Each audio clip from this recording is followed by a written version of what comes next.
How can you make speaking as easy as breathing? I'll answer that question in just a moment. Hi, my name is Glasgow and I am the Authority Creator, and I help passionate women in business to step out of the shadows and into their spotlight in 89 days so they can be seen and heard as the authority without feeling small. You know, speaking can be a really scary experience, whether you're in front of thousands or in front of one person at a networking event. I'm going to show you today how to make speaking as easy as breathing. And the way to do that is to actually connect to your breath. We're going to do a very simple exercise, blowing all of the air out and then speaking on this phrase, I speak as easy as I breathe.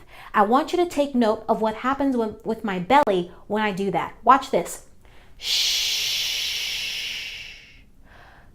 I speak as easy as I breathe.